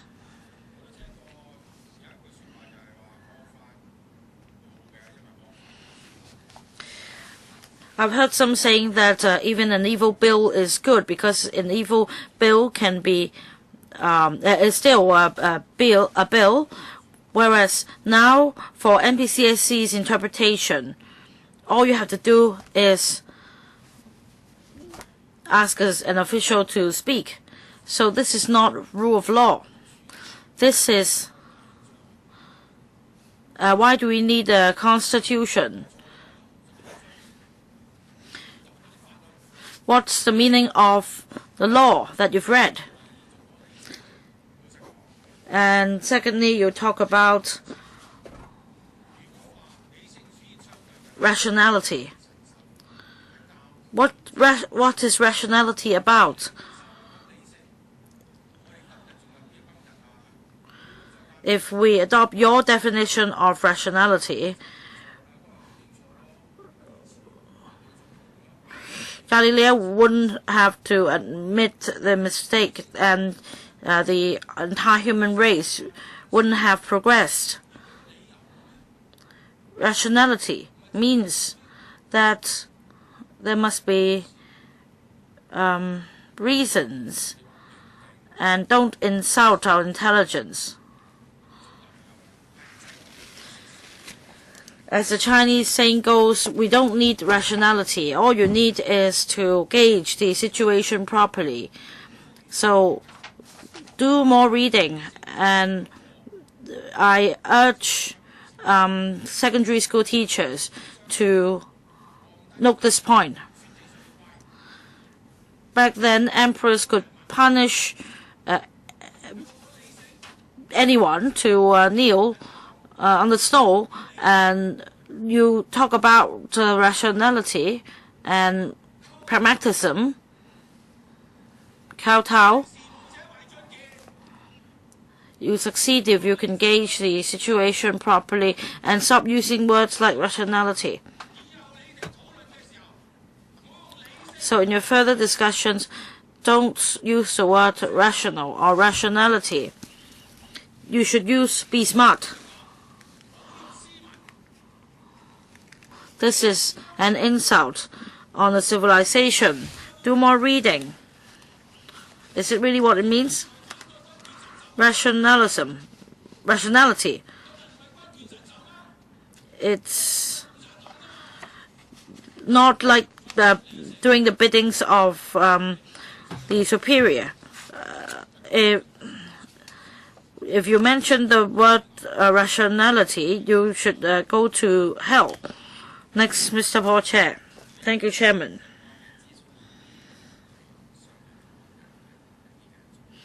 On the consultation document and remarks made by mainland officials, emphasis is stressed on the compliance with the basic law and the relevant interpretations of the NPCSC. I stand to be corrected, but the relevant decisions means the 2007 NPCSC decision made on the 29th of December 2007 on the election in 2012, and also the interpretation on five-step process in 2004 on the 6th of April, and also the 2004 decision on the 2007 election, and also an amendment to Annex 1 of the Basic Law in 2010 on the 28th of August. These are all mentioned in the document. Some members described these as unauthorized building works to the Basic Law, so to speak. My question is, what is the nature of these decisions, interpretation, and amendments? Do they amount to amendments to the Basic Law? If so,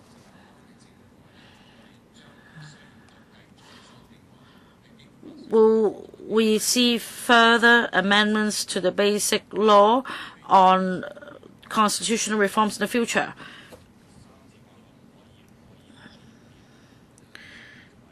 Some members, like Dr. Priscilla, say that you should strike out public nomination at the early stage so as not to waste time. But not all are lawyers. As the legislature, we should have a discretion and the responsibility to enact law in accordance with the law. And this is not just an issue of the rule of law. This is a political issue. So strictly in accordance with, how do we interpret these words? In particular, the fourth item I mentioned on the amendment to Annex 1 to the Basic Law made on the 28th of August 2010, Annex 1 and 2 to the Basic Law, in fact. That's based on the proposal, an amendment endorsed on the 24th and 25th of June of 2010 on the methods for electing CE and methods for forming LegCo. So, Mr. Yun, Secretary, can you elaborate on it, whether there is further room for fine-tuning it? Chairman, thank you. May I refer you to Annex 1 or Annex 2 and 3? Let's start with Annex 2 of the paper.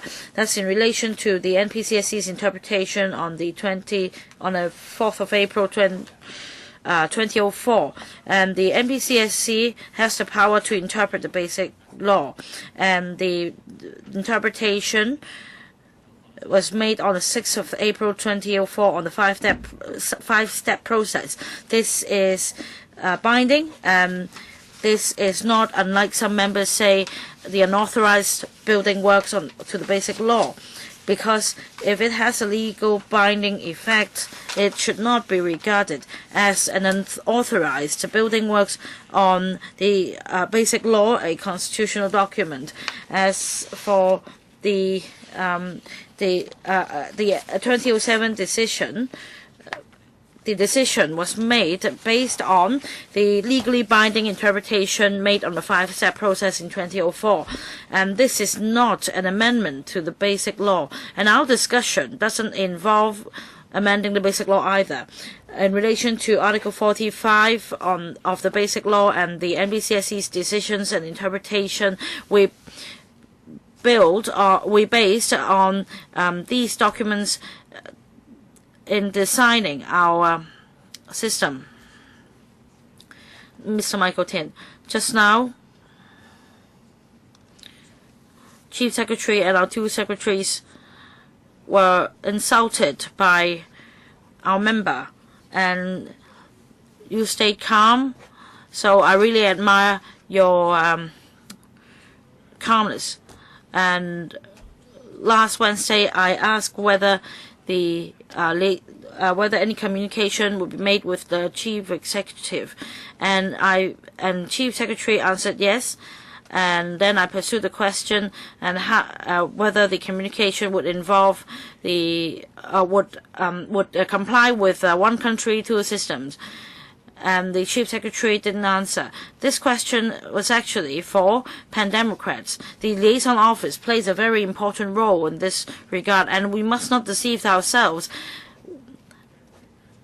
We have reunited with China for 16 years, and we must narrow down our differences. If there is something that the central authorities doesn't accept under the principle of one country, two systems, which will affect the long-term prosperity and stability of Hong Kong, I think the general public will not accept it either. Communicating with the liaison office should not be regarded as an intervention from their part. So my question is whether the liaison office will be communicating with different sectors.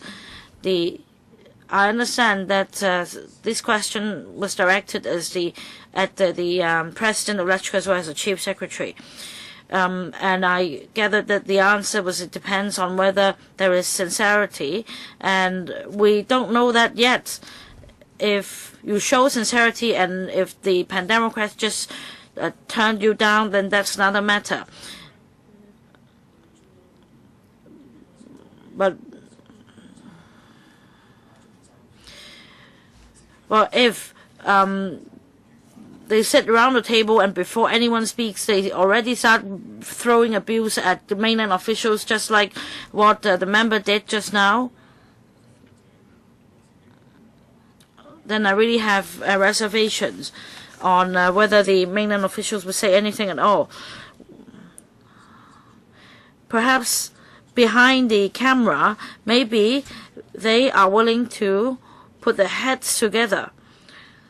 And if there are justifications, they may put them forward on, for example, the nominating procedures or the number of CE candidates, or a cap on the number of CE candidates. Chief Secretary, thank you, Mr. Chen. Now, after I made my statement on Wednesday, I did respond actively to Mr. Michael Tian's question. Let me do so now. Now, in the constitutional design for Hong Kong, the central people's government does have the powers and the responsibility. So now we need to have communications with the CPG and its representatives in Hong Kong. So in meeting with the CPG's office in Hong Kong, so that we understand each other's position to narrow down the difference, that's important. Now, the electrical president, Mr. Jasper Cheung, has made positive response. He said if necessary, he would make the arrangement, and we share the same position. So that's why I said last Wednesday, perhaps let the three of us to meet face-to-face with electrical members at dinners first, and having heard your views, definitely we'll follow up on them. Thank you. So there's time for the special meeting to end. On the 11th and the 18th of January, we have scheduled 2 public hearings on 2 Saturdays. Now, there is a 5-month consultation period, and we'll be able to schedule other discussions on this matter. So that's the end of the meeting today. Thank you for coming.